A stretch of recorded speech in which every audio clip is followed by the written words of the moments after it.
whatever you want. Yeah. All right, this is number 36. So, hello out there, Packer Nation, and welcome to Absolute Packer Podcast number 36. We're calling this one Shameful in Seattle. Based on the outcome, there was some good, there was some bad, and there was certainly a lot of ugly. The quick recap is, for me, anyway, is the game to me started out a lot like the 2014 NFC Championship game, where they started hot, they got up on Seattle quick, and then it just kind of slowly faded away, slowly got poked away, and special teams performed as they've done the whole year very poorly. You had a Mason Crosby missed field goal, which was the difference in the game when you think about it for just score-wise. Well, we shouldn't cut him. We totally shouldn't cut him. He's not going to get cut. We know that. We don't cut draft picks. Not to mention that boy. What's he making? 4-point-something million. He's got to be top 5 in money. It was like 5 or 6. It was like 5 or 6 million. Yeah, his salary cap figure is tops amongst all kickers in the league, but I think he's making like somewhere around 4.5 mil. Oh, okay. I don't quite get that, but anyway, we're on to a new regime, so let's see what Gutekunst does. I mean, I love Crosby. Don't get me wrong, but yeah, he's a good dude. We should have him on sometime, but yeah. I don't just, you know what, if I was going to just pay someone 4.5 million because they're cool, guess who'd be at the top of my list? It'd be you guys, not him. No kidding, right? Did you just say new regime? So are we starting brand new today? Ooh. No, I'm calling rumors. I'm calling Gutekunst. I guess he's part of the new regime. Although at times I think he's Ted 2.0. But we shall see. But yeah, going back to just the game, we should note this. This was the first game that all three of us watched together. So we got to sit here on a Thursday night, and I don't know about you guys, but it turned out kind of what I thought it was going to be. I thought it was going to, I didn't think we'd go up 14-3 like we did. But I thought in the end we weren't going to be able. It would be close, but we wouldn't pull it out. And I'll tell you what's the hallmark of a mediocre team: a team that cannot close out games. And the Packers cannot close out games. And there were questionable play calls. There's, McCarthy didn't challenge a play that he definitely should have, and everything you could really think of in a game that, this game had it in terms of little things. It was death by 1,000 cuts when you think about it. But it reminded me a lot of the NFC Championship game. And, some of the things that really stuck out to me were how poor the team was. And I would say just Rodgers in general. I guess Rodgers and McCarthy were on third down. I just cannot believe he took, 4 sacks on third down. It's just, I don't know. I don't even know what to say. When this offense does well, I am pleasantly surprised. When this offense does average, I'm like, oh, okay. When this offense does mediocre, I'm like, that's about what I expect right now. And I don't know what else to say. I mean, they finally got Aaron Jones. He was a featured back, and he played really well in the first half when they played him, and then they didn't play him at all in the second half, and lo and behold, they couldn't do shit. But he had great runs, and I'll tell you what, that touchdown throw that Rodgers had to him, it was a little underthrown, but man, it was fantastic.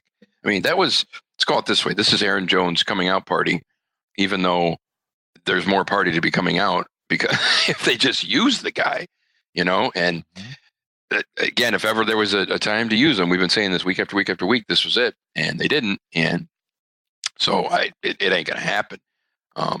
This to me was, personally, I think it's I don't want to say it's the end of the season, but this was kind of the nail in the coffin. I mean, they have to go on some ungodly run to make the playoffs, and the rest of they're done. It can. It's the end. But it's the end. It's the end. There's no. They're not going to run the table, and nobody's even pretending they're going to run the table. It's not going to happen. Can't happen. It's impossible. It will not happen. I would put money down. Lots of money. I agree on that too. And the division stinks. The NFC is real beat up too. I mean, it's possible that both wildcard teams could be 9-win teams, but I don't see the Packers getting 9 wins. I just don't see it happening. Yeah. Okay. So we luck into the playoffs by some magical luck.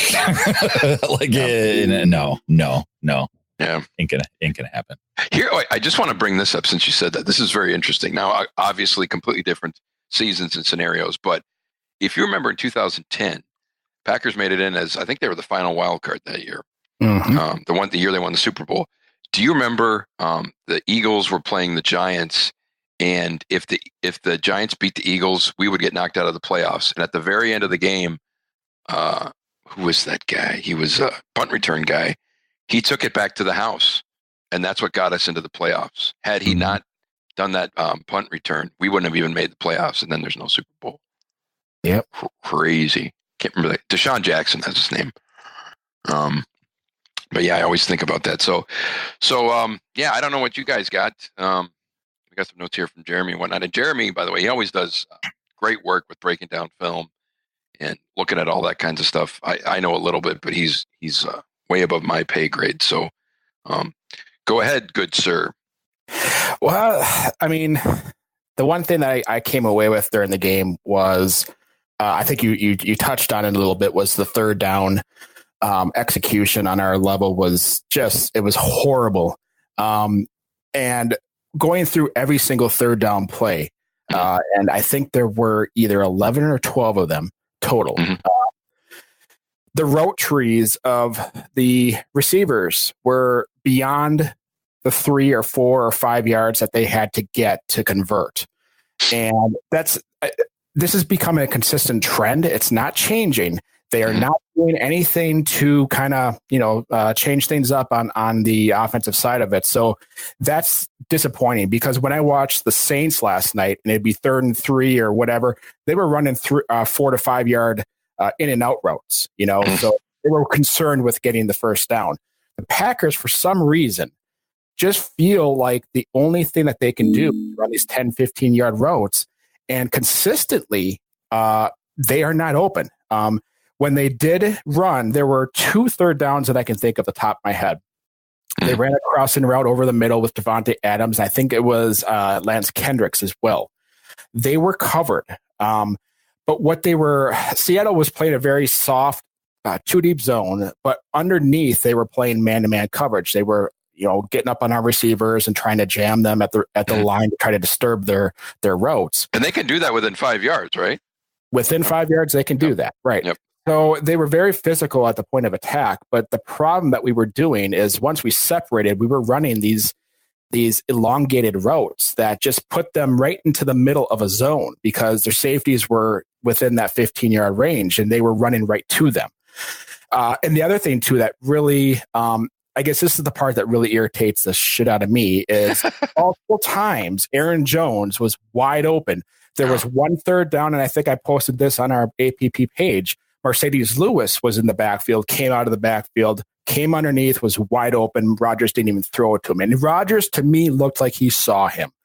So in years past, Rodgers always took the check down, and this year he's not. And I don't get that. And I know there's a lot of rumors out there that people say that he's purposely trying to, chalk this season up and trying to get McCarthy out of here. I don't believe that. I don't believe that either. That's horseshit. Because honestly, if that is what's happening here, we just paid a guy $98 million guaranteed to sabotage the season.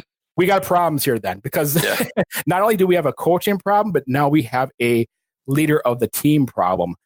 So I really, really, unless somebody can give me better evidence to suggest otherwise, then I'm going with the option that he's not doing that. But third down is it's been a combination of things. It's been the fact that Rodgers doesn't take the check down. It's also been the blocking of the offense. It's been really poor. And the problem with that, and this is where we get back to the running game. You can stop a very aggressive pass rush like Seattle. They like to get after the quarterback, but you can stop them, or I should say slow them down, when you mix in and incorporate the run. When you only run the ball 12 times in a game against a team like that, it is going to be lights out, because that's what happened in the second half. Aaron Jones touched the ball 6 times in the second half, which is just asinine. And that's just not going to help this team. And it's the same thing over and over again. So I came into this game thinking the Packers were going to win this one 23-21. I was very optimistic, but my optimism now has completely gone to the wayside, and I don't believe anything's going to change. They're just going to do the same thing over and over and over again.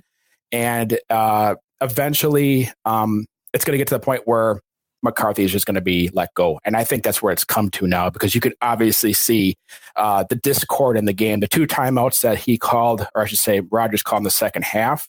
Oh, God. It happens once a game. It's embarrassing. Right. The one time they got up to the line, and it was close. It was like 5 seconds left on the play clock. And he got up to the line, but he didn't even like hustle up to the line. Yeah. By the time he got up there, he called a timeout. The other time it was down to 0. And then he's looked at the sidelines thinking, what the hell? So I don't know what happened there. I know people were saying that Rodgers looked at the sidelines consistently. He does not do that. He does do it after the fact, like on a timeout, like the second timeout that he called. But it's just a discombobulated mess, whether it's receivers not getting open, not executing, to blocking schemes, to blocking, not blocking. It's just a big mess. It truly is. And that's where we stand today. We're 4-5-1. We're definitely out of this. I just don't see this team turning it around, especially after yesterday's game. So where do we go from here? I don't know. Yeah. I mean, there's not a whole lot of positive to come out of that. That's for sure. Well, and the one thing I did notice, though, was, again, the first play of the game, play action, yep. Jimmy Graham underneath, nice first down reception. We ran that particular play action play about a handful of times the rest of the game. And play action, to me, should be incorporated into 50% of their play calls. No kidding. It really should. So yes, I completely agree. Not get why we don't do the little things to beat teams. And right now, we're just expecting all of our receivers to go out and beat everybody in ISO routes and one-on-one. And that's not going to happen in this day and age. It's just not going to happen. Yeah. It's when did it really ever happen, though? I mean, like when we've had success in the past, it hasn't been just deep ball. I'll tell you this, actually, that's a good question. Like, because Jeremy and I were talking Facebook Messenger before this, and it never really quite occurred to me. Part of it was that I was in a coma, but I never really thought of it this way until somebody on Twitter posted something about Jordy Nelson. And I'm like, Jordy Nelson, here we go again. And I'm like, wait a minute. The 2 times that the offense has completely shut down, 2015 and 2018, were 2 years where there's no Jordy Nelson. 2015, they lost him in the preseason, and then they're doing what they're doing now. 2018, they obviously got rid of him before season went on, and he's with Oakland now. And I'm going, if that's what it takes to shut this offense down, if he's the linchpin, Jordy frickin' Nelson, I mean, either Rodgers is that good. I can't tell you. But if you pull out Jordy Nelson and the offense basically can't function, that is a huge indictment of McCarthy. Because I think it was right to get rid of Jordy Nelson. But if you get rid of him and they have no plan to shape an offense, that's a huge indictment of McCarthy. And right now, that's what it's looking like. It looks plain as day. No Jordy, no scoring. It is, but I'll throw in Ted Thompson's name into the hat too. Obviously McCarthy right now is just not getting the full 100% out of the talent that he currently has, but that talent has been depleted to the point where we're really, we talked about this. Where are the Pro Bowlers on this team? Where are the difference makers? We don't have them, and even depth wise, we went into that Seattle game with very much a perilous depth chart on the defensive line and outside linebacker. Oh my God. And we came out of it not looking good either. God. Right. Towards the end of the game, we had Mike Daniels out. Kenny Clark came out for a few plays. So, we were just sitting there and we were one injury away from playing a defensive back at defensive line. So, it's a culmination of Mike just not doing anything with his current roster, but also the talent level that Ted Thompson left us with has just been horribly horrendous. Horribly horrendous. That's a good description. Double H. Yeah. But like I said, I'll be more on Mike because he's the offense. Obviously the depth of the team, to your point, is still crummy. Hasn't been good. But if their plan was, okay, we're going to sign Jimmy Graham and he's going to become the new Jordy Nelson, obviously that hasn't happened. And I don't think it was going to happen anyway because they never centered their offense around a tight end. Right. So, is it entirely possible that the, quote, chemistry that Rodgers and Nelson had was that good? Oh, yes. Obviously it was, but was it like we're talking like best receiver quarterback combo in the history of the game. If you know what I mean, which I don't know. It just struck me that if you pull out Jordy Nelson and the offense goes into shambles, that's not good at all. And Rodgers is at fault too, because he goes, well, I'm not going to throw to guys I don't trust. Mm-hmm. Well, who do you got? Then you don't trust anybody. You got Davante Adams, who he had a great game, and he should have had 2 touchdowns. He had 2 deep balls that he got from Rodgers, and they were both underthrown. He caught them, but if he caught them in stride, they're both touchdowns. Mm-hmm. They were only off like a yard, but a yard can be the difference between touchdown and just a long catch. So Davante Adams is coming around, and maybe he'll become the next Jordy Nelson, but he's obviously not there yet. So that just really strikes me that, I don't even know what to say when I hear that, and when I look back and see that. One guy should not make that type of a difference. Hell no. But it's obvious that it does, because we have plays broken down, and we have plays in the past turned into really good plays. It's kind of like, drawing the play in the sand type deal. Yep. That is Jordy and Rodgers were like telepathic. Right. And the thing was, when Rodgers would escape the pocket, Jordy just knew exactly where he needed to go. Yep. And Rodgers would put the ball exactly where it had to be. Yep. We don't have that right now. So, correct. I was very quiet about it. I did not agree with letting Jordy Nelson go. I did not agree with how they approached to renegotiate with him. I thought it was horse shit. It is what it is. At this point, it's come and gone. But I did not agree with the whole thing that led to him being cut. And right now, it's proving to me that it's damning. It's damning, and they don't have a receiver on this roster that can consistently get open when the play breaks down, because that's where they're completely not executing, is when the play breaks down, receivers aren't working to get open. I'll tell you who it could be and should be is Davante Adams, and he should be at this point, but maybe he's just not, because I think Davante is more athletic than Jordy was, but maybe he's not the quite, the savvy or whatever, but it should be Davante Adams, Mm-hmm. Easy to say should be. It's obviously not. So, and then utilizing, ad nauseum, utilizing Aaron Jones would be nice. Looking at it defensively, the game couldn't have started out any better. You had a fumble caused by Matthews on the very first play, and then we're in the end zone, and then I think before we knew it, we were up 14-3. It was fantastic. But again, this team, nope. And they activated Trevor Davis. He had a 57-yard return, called back. Every time we were sitting here at my house watching this game, and we're like, look at this. And we're like, where's the flag? Where's the flag? Where's the flag? We knew it was coming. There's the flag. It's just, death, taxes, and bad special teams are the certainties right now with them. Yeah. And again, they're even more beat up, not looking good. And they haven't won at the new, I don't want to hop ahead too much, but they haven't won at the new Minnesota Arena. I think it's been on for 2 years and they haven't won. I could see them getting their ass handed to them in this game.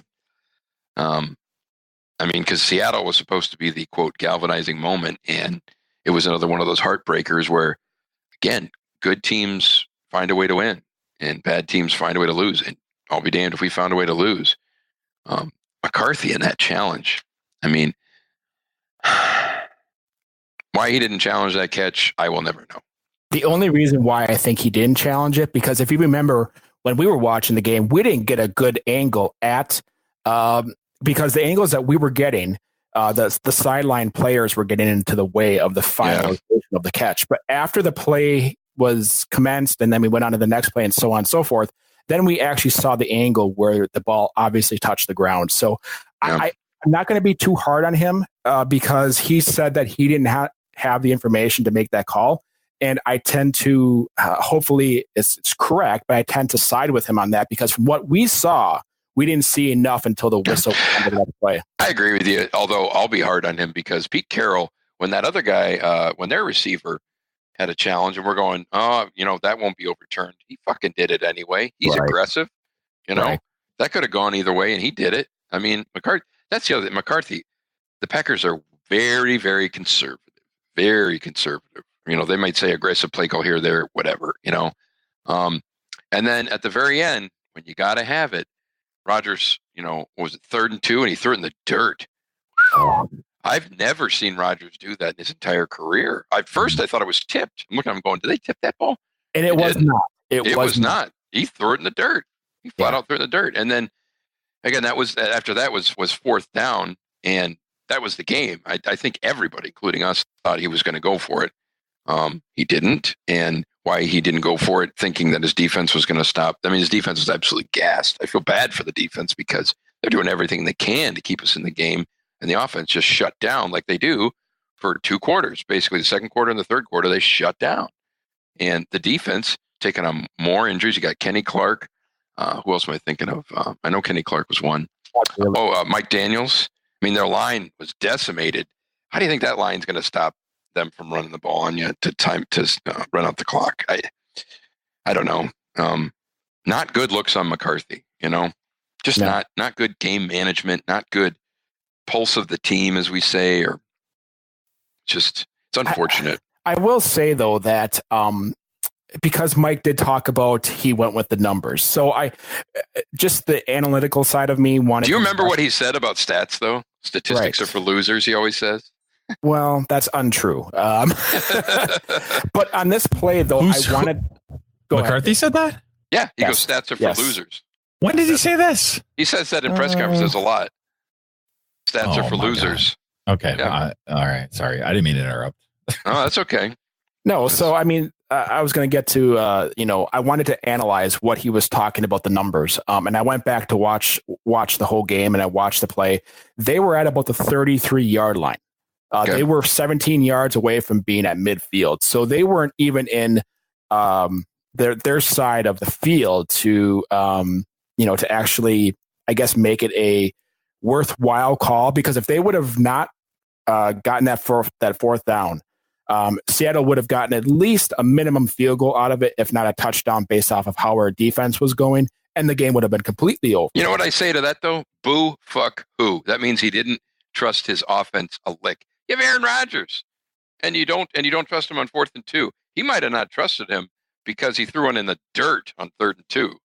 Right, but I mean, what in this office has given you confidence besides Aaron Jones and Devontae Adams? I hear that, but at the same time, you get the ball in Rodgers' hands at the end of a game.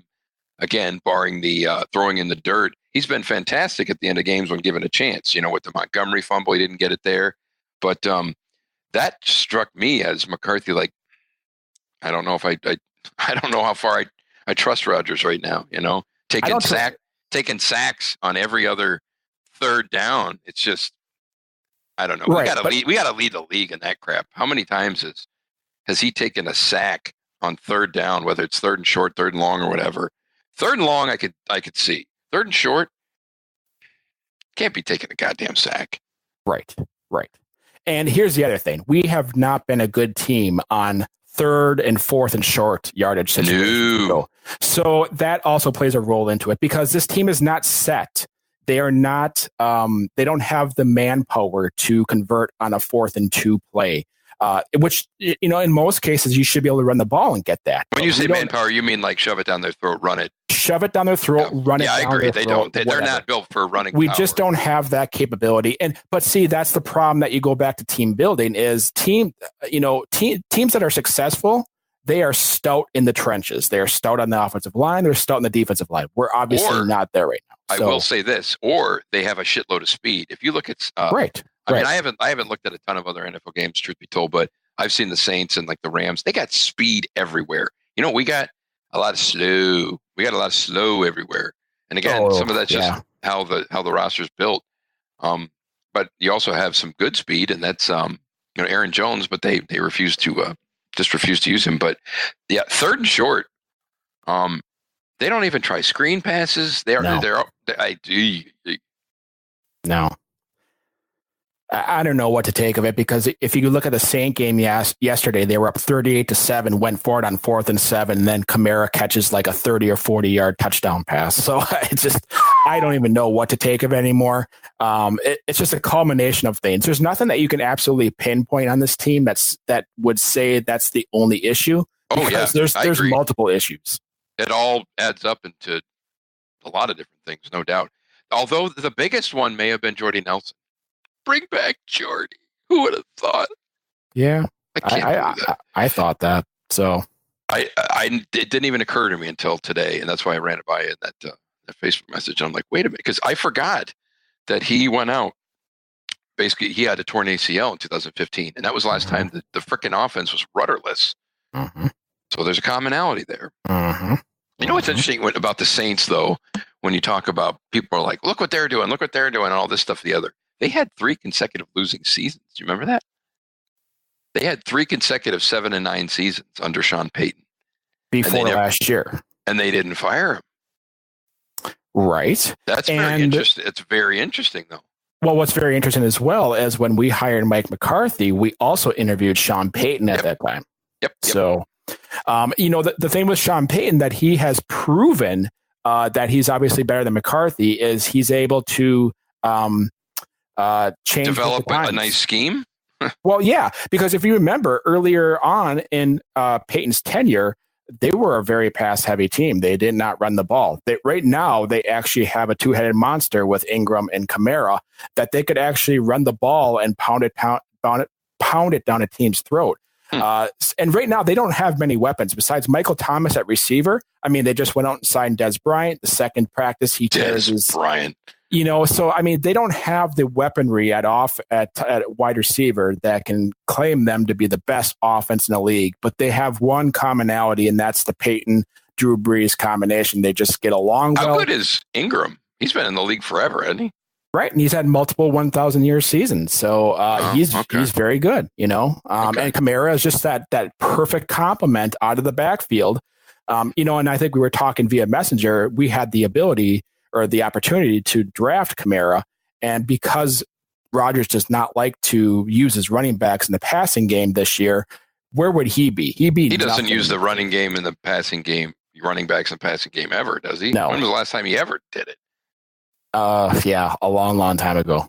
I mean, I'm just trying to think who. Eddie Lacy? Jesus.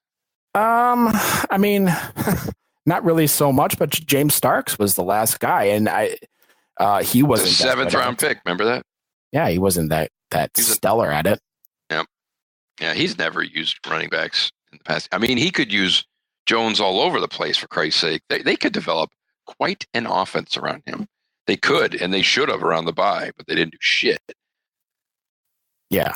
If you look at the Saints, besides Kamara and Drew Brees and Michael Thomas, they don't have any great talent that is overwhelmingly so awesome that you just, you whatever. Sure. It's not there. So talent wise, we're pretty neck and neck with them, in my opinion. Maybe people will disagree with me, and that's fine. But talent wise, there's nobody that stands out there. Michael Thomas is a great option. He's a great weapon. But Drew Brees and Sean Payton just knows how to get the most out of the current talent. I mean, yesterday's game, they had receivers, Traquan Lewis, 10 catches over 100 some yards and a couple touchdowns, who hasn't played for the team all year. So, I mean, They're able to bring in guys and get production out of them. And that speaks to the volume of what Payton can, his mind and what he game plans to get out of the talent that he has. And that's just what Mike McCarthy cannot do. He needs to have superior talent in order to get mega production. Well, here's an interesting thought on that too. But like Rodgers, as we know, he does not throw to guys he doesn't trust. Period. End of story. Right. So say you reverse that and you put whether it's Kamara or this other guy, on our team. Is Rodgers going to throw to him? No. I mean, they got a guy. I'm trying to think. MVS might be the only guy that he has really, when you think about it, that he has to put some trust in to throw out there. But he does not throw to guys he doesn't trust. And they got a lot of rookies. They don't have Randall Cobb, but I'm telling you, Randall Cobb isn't very good. I saw somewhere that he's second on the team in catches, Randall Cobb, and he's missed 5 games. Go figure on that. That's insane. That makes no sense. Wow. You know what I mean? It's like, Jesus Christ. I mean, Jimmy Graham, let's face it, he's basically fallen off the planet. I think his career is basically done. They say he's going to try and play through this broken thumb, but I mean, Rodgers wasn't throwing to him. Whether he wasn't getting open, they weren't scheming him, or he didn't trust him. Could have been that. He's not being used properly, or they're not setting him up very well either. So, but yeah, that stat on Cobb was unbelievable. Because I'm not saying MVS could be, he's like the top 5 rookie class or whatever, but he's got talent. Find ways to get it to him, and Rodgers may have to, throw it to him. The other one, Equanimeous St. Brown, that guy, he's got some big hands. He's got quite a catching radius. He made a great catch in that game. I can't remember exactly when it was, but holy shit. So, I mean, those guys might get 1 or 2 targets a game, but he's making his living on Devontae Adams and who else? Because he's like I said, he doesn't have Cobb. He's not going to throw to, he finally threw to Aaron Jones, and that was a great play design. Yeah, that was a great play design because it took advantage of a dynamic running back against a linebacker. This game is all about taking advantage of mismatches, and mismatch with a running back and a linebacker. Typically, 9 out of 10 times your running back is going to win, and that is a great way. That is the only way that you're going to consistently beat defenses these days, is to go out there, pinpoint who you want to take advantage of, and go after them. And they did in that play. It was a great play call. It was awesome. And they had, maybe this, like I said, I think this was kind of the game they were going to kind of, introduce him, if you will. But they didn't do shit with, they did a lot with him in the first half, but he didn't do much of anything in the second half. 11 carries in the game. 11 carries in the game. That is absolutely ridiculous. He did have 5 catches, which is great. But in reality, he had 17 opportunities total in the game to get the ball. He had 6 targets in the passing game. He had 11 rushes total in the game, which I think 8 of them were in the first half. So, oh God, yeah, it sounds about right. Sounds about right, though. Sounds about right. It's a continuous trend that's not going to change. So, yeah, I don't think so either. Now, one thing you don't have on the notes here that I think we're going to have to really discuss in detail here is Kyler Fackrell. Yes, he had a phenomenal game. Phenomenal. That guy. I think everybody's eating crow on him. I've seen all the bloggers online and everything. When you look at him on the field, he doesn't look like a linebacker. He doesn't look like a football player. He just looks like a guy who threw on a uniform and ran out there from like the YMCA gym or something. But this game, he went up against a Pro Bowl left tackle and beat Dwayne Brown on multiple plays. In fact, the third quarter, I think, was his best game or action of the game. He was consistently getting in Russell Wilson's face and doing everything. Now, he had 3 sacks in the game, I think, and 2 of them were back to back. He was like a freaking animal, and I don't know where this came from. Maybe he's just kind of, these are the aha moments for guys like him, because this is his 3rd year, I think, and it looked like he was going to be nondescript, and he would, at best, he'd be a special teams player. But if he can do that kind of shit, my goodness, then he's your best outside linebacker. I can't believe I'm saying this, but excuse me. He's your best outside linebacker on the team right now, because Nick Perry is AWOL, and he's hurt. Go figure. And Clay Matthews is worthless, and Reggie Gilbert is nothing. So what we thought of as maybe depth may be the best linebacker we have on the team. Now, when I say that, I don't think he's as good enough to be like some kind of, outstanding, like all pro outside linebacker. I personally think of him as like a number 3, but if that's your number 3, that's pretty damn good. At this point, it's all we got, Yeah, exactly. But I have to see more production out of him to classify him as that next guy. He has 8 sacks this year. He has 8 sacks this year, which is phenomenal. God. He's been very productive when he's had the chance. He just needs to continue to do it in order for anybody to give him or to claim him as being the next Clay Matthews. Because it has to be consistent. And so far, he's at 8 sacks. That is phenomenal. But a lot of those sacks, 3 of them were against Buffalo too. So, there really wasn't a lot there against Buffalo to block anybody. So, and I'm not trying to knock down his accomplishments, because I've been asking guys to step up, and he stepped up So that's great. He just needs to continue to do it. No doubt. And then, as you guys know, the internet and Twitter was flush with nicknames for him. We saw Sacro was one. What was some other ones? That's the best one. That's a pretty good one. Sacro is pretty good. There was God, I'm gonna have to search it right now. I think Tom Crabtree, the former Crabtree had the first one, and I can't remember what that was. It was freaking great, but there were some really good ones coming in. But Sacro's good, but yeah, he was. I mean, the guy looked like freaking LT for like one quarter. So that, I mean, you want to talk about a positive? That's definitely a positive. There were positives on defense. I mean, I'm glad you brought up Fackrell because he deserves to have his name put out there. Josh Jones had a great game. Jair Alexander had a great play on a wide receiver screen. I mean, he fought through an offensive lineman and a wide receiver trying to block him, and he kind of dipped underneath and caught Doug Baldwin by his shoelace. But those were some really good plays, or good players that had a good game. Josh Jackson definitely had one of his worst games of the year. He was consistently beat. Who else? Blake Martinez was consistent. Tramon Williams got beat quite a bit in the back end on a lot of coverages, but he's 35 and he's a safety.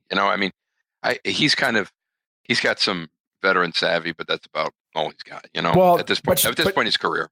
But you need guys like him, because I don't know if you caught what he said after the game. I mean, he questioned why McCarthy did not go for it on 4th and 2, and basically said that we should be playing to win. And he felt like we weren't. So I think that's a telltale beginning sign that this locker room has lost, and Mike McCarthy's lost it. And when veterans are coming out and speaking like that, that's concerning to me. That you're losing the locker room. Yeah, and Tramon Williams, he did basically call out McCarthy for not going for it on 4th and 2. He didn't say it exactly, but he basically said, we should play to win, pretty much. And it's just like, I don't know. Okay, I found Tom Crabtree's first nickname for Kyler Fackrell. It was the fax machine. Oh, he's good. He's got a great Twitter feed. I'll tell you what. He's funny. He's great. Funny. I'll have to try and get him on the show. Yeah, that'd be awesome. Yeah. But I don't trying to think of other stuff that was going on there. I mean, let's see. Special teams was what it was. It was a Ron Zook show, and that was meaning flags galore. And what do you do about special teams? I mean, what do you do? Nothing's going to improve. I mean, so they need to stop pretending like they can outperform their ability. Oh, as Elliot, you said, on every kick and every punt, they should just take a knee, right? Every single one, no matter what. I can't disagree. Unless it's the end of the 4th quarter, of course. I mean, I think every team should. I mean, there are very few circumstances. This is not that complicated of a game. I mean, at that level, right? Sure. So you use what you're given. I mean, so like in Jeremy's notes, we have to play with what we're given, and you need to use your strengths, and that is not one of our strengths. So let's take what we get and move to our strengths as quickly as possible, instead of pushing us back or worse, having turnovers. It's terrible. It's just that loses games. We've lost several close games. That alone was the difference. Yeah, no doubt. And I don't know why Ron Zook is still a coach, but he'll McCarthy and them. I mean, it's the Packers way. They would never fire anybody of any consequence mid-season. I just don't see it happening. That's not going to happen. Never happen. But I'm going to call it right now that we're going to have some big shakeups on the coaching staff this offseason. You're not kidding. It's going to start at, your guy, Ron Zook. He's going to be gone. I think the offensive staff should be cleaned out. I really do. We have to start fresh there. We have to get a new perspective in here. It's the same old stale potato chip type deal. It's just not going. So, I mean, honestly, they have to shake it up and get the most out of a 35-year-old quarterback that is most likely going down and regressing in his career. He's not going to get better. So, yeah. if he can at least hold on to it for a little bit, but who the hell knows? But yeah, you just gave him a boatload of money, so he can't take that back, right? Right. Yeah. I hate to skip all the way ahead to the off season, but man, it's looking closer and closer that you're gonna have a losing record, and then games won't even matter. And boy, is that gonna suck. That hasn't happened for a while. Well, that started with this game. We're done. It's over. None of the games matter. It's over. Draft pick. Play for a pick, huh? Well, if we're going to tank it, that we need to bring McCarthy in and just say, keep doing what you're doing. Nice. Honestly, I would. We want a high draft pick McCarthy, so don't change a thing you're doing. Just keep doing what you're doing. But that's why some teams clean house early. Because what are you waiting for? Well, honestly, the Browns canned Hugh Jackson. I mean, the Browns are the Browns. Did you hear that they are going to interview Condoleezza Rice? Well, they were going. She already denied. Like she said, I'll give you some ideas, but I'm not going to do that. And John Dorsey did come out pretty quickly after the report and said, "No, we are not looking at her right now." She goes, "We are not looking at Condoleezza Rice. We are going to hire Colin Powell tomorrow." Oh my goodness! Yeah, odd. Browns are the Browns. Well, and I think it was Elliot that asked me to investigate, since we're talking about the offseason already and we're only, 7 or 6 games to go, potential coaching candidates. Yeah. I mean, we talked about a few of them out there, but the one that really stuck out to me and kind of goes with the trend of the McVays that have come out and are very young, progressive dudes, is Lincoln Riley, the head coach at Oklahoma. He's been there for 2 years. Okay. He's 35 years old. But the one thing that Andy, I know you were saying that we need to get an offensive guru in here to kind of milk the most that we can out of Rodgers, and he would be that guy. He is a innovator. In fact, NFL teams call him to just bounce ideas off of him.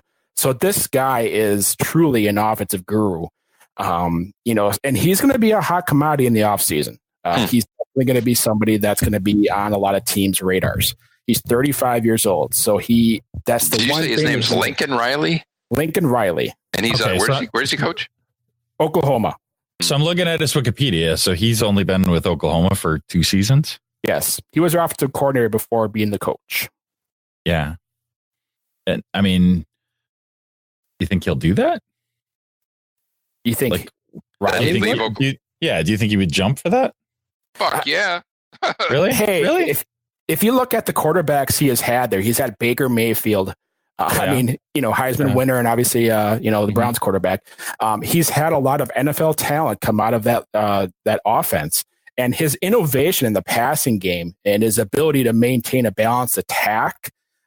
That's the thing that really appeals to me. I mean, he does not, pass the ball 80 times per game and rush the ball 80 times per game. It is a fair balance, and teams are consistently guessing when you watch them. So I think offensively, he would be the guy that you would want if you're looking to kind of, milk the most out of Aaron Rodgers.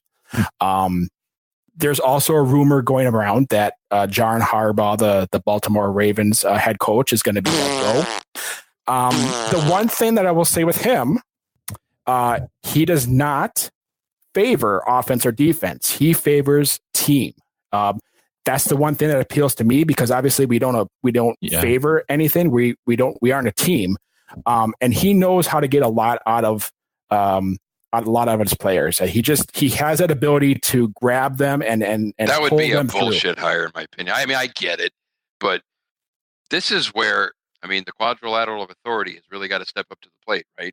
They need to go outside of the box. They need to go outside. They need to go big. And the way they do that is, in my opinion, is you go young, you go innovative. I mean, Harbaugh's fine. How about his brother, Jim Harbaugh? He's an asshole. Okay, we turned him down. He's a turd. Yeah, he'd be worse. Yeah, he would be. He's a good. Okay. So, do you think the quadrilateral of authority? I can't even say that word without sounding drunk. Do you think that's gonna? Do you think that's gonna go away? No. Oh God, I wish. That'd be nice. That'd be another good change. So we bring another coach on, and like they're not gonna have to report to the GM. Well, actually, I saw this. What was it this evening? I think somewhere on Twitter that it was Aaron Nagler. I believe he said that it was either this week, and this is just talking about the quadrilateral of authority in general. McCarthy and Gutekunst were going to talk with Mark Murphy about getting some depth on the defensive line. So they got a 3-pronged approach on it, baby. Well, it's a little too late for that, idiot. No shit. Stupid. Dumb. That thing needs to go, but who the hell knows? You know? I mean, I wrote a piece on this on our website that you can never have enough depth. Well, guess what? It came up this game where you can never have enough depth because the depth killed us in the second half on the defensive side of the ball. So, you should always be looking to improve, whether it's your number one or your number two guy or your number 5 guy. You should be always looking for ways to improve. There's teams out there that are doing that. The Saints right now are doing that. I'm going with the hot trend, and they are doing that. So, well, they're churning over the bottom third of the roster and throughout the year. They're doing that. They're not just waiting for guys to get hurt and then going to the practice squad. I mean, that's the Ted 2.0 that I don't want to see anymore. Right. That has to change. Because over the Mike McCarthy's 13 years here, I can think of 3 years right at the top of my head where injuries derailed our season. So then that should not happen as much as it has. So, I mean, every team gets injuries, but it's also where you pull together to get better players. And all the Packers have ever done under Ted, and I guess even to this point, really under Gutekunst to a point, is just churn over look at the practice squad, look at their own practice squad. They're not looking at a veteran who might be on the street or even looking to trade for somebody. Never going to happen under Ted. I mean, under Gutekunst, could be interesting to happen. We'll see what happens this offseason because there's a lot of things that are going to shake out here. I mean, we're going to probably most likely have a turnover in the coaching staff. We're going to have roughly $42 million in cap space. The free agent market out there is going to be very good on the defensive side of the ball. And the draft is going to be top heavy on the offensive side of the ball. So it really leads to a really dynamic situation that if we play our cards right, I mean, next year at this time, we could be talking like in the Saints realm, where we're one of the best teams in the league. We're close. We just need to make those roster moves and the right draft picks to get there. It's going to require a lot of coordination, but I have to give Goot this offseason to see where we stand because if he doesn't see that this team needs a complete overhaul and needs a lot of talent infusion, then I'm going to have to question him again. Yeah, I hear you. I mean, he needs he seems to have had a pretty good draft. I don't think he had a freaking home run draft. It looks like it's pretty good. But he's going to need another offseason of stuff to figure it out. So by play the cards right, you mean in week 13, we need to tank and somehow figure out how to lose to the Cardinals. Sorry. Bad pun. Well, honestly, if we lose to the Cardinals, Elliot, we will all get our wish, and McCarthy will be gone at the end of the year. It'll be the day after the end of the year. He'll be gone. So, right. Yeah. It already sounds like McCarthy's going to the Browns. He's going to Cleveland after this is done. I keep seeing that everywhere. I don't know. I mean, the part of me that concerns me with him, and that's why we're at this point where it's just like, just go, is he doesn't seem like he wants to fight through things. I mean, we're at a time, and if he's not cognizant of the fact that his job is on the line, then he needs to wake the hell up because it is. It truly is. It reminds me of Holmgren a little bit in his last year where he was halfway checked out because he's going to Seattle. Remember that? Right. Yeah. I mean, not quite like that, but it's somewhat similar. It is. It's very similar. And I think he is checked out. I think he expects to be gone. And maybe he probably wants to be gone. And maybe he wants to be gone. If the soap opera is true, if he's not getting along with Rodgers, like he's, I don't need this. I can go to the Browns tomorrow. Yeah. And he's got Dorsey there, I guess. I got to imagine him and Dorsey are. And Wolf and Highsmith. And a quarterback and a young quarterback. That's right. That's right. You know, it's easy to improve by 100% when you're starting from basically zero. So, right. You know, he'd be entering a situation where he almost can't lose. The expectations are nothing. You know, I could see the appeal in that. Like, yeah, and he'll have, like I said, he'll have Colin Powell as his offense coordinator. It's all lining up. It's all lining up. Shock and awe. Shock and awe. Well, that's good. Nice. I think we'll end her on that note. Well, good stuff, boys. I hate to talk about, you know, stuff after the season, but I mean, look, even if they win against the Vikings, it feels like it's, you know, delaying the inevitable, but I want to see them continue to win just because I'm a fan of the Packers and all that stuff. But they do need they need some change. It's patently obvious. So yeah, and after watching the game last night, I mean, the Bears are for real. They are absolutely for real. They have 17 interceptions this year so far that they've pulled from their defense. I mean, they are just they're playing lights out. And the Vikings they were only allowed back into the game because Mitchell Trubisky turned the ball over. Tariq Cohen fumbled the ball. They were allowed back into the game just because of some stupid turnovers. But the Vikings, they're set up right now to just drive over us. Literally, their defense is too good. It's too good. Yeah, I hear you. We shall see. But the one thing I will say about the Vikings is Kirk Cousins has had a very average year. He has not been that breadwinner that's, you know, bringing. He won't be. That's all he's ever going to be at that. Kirk. I would agree. Kiss my ass. Yeah, kiss my ass too. I got a jet, boys. All right. We can end on that. Kiss my ass, right? Yeah, there you go. Go Pack Go. Go Pack Go. Go Pack Go. Podcast. Cheer. I know, right?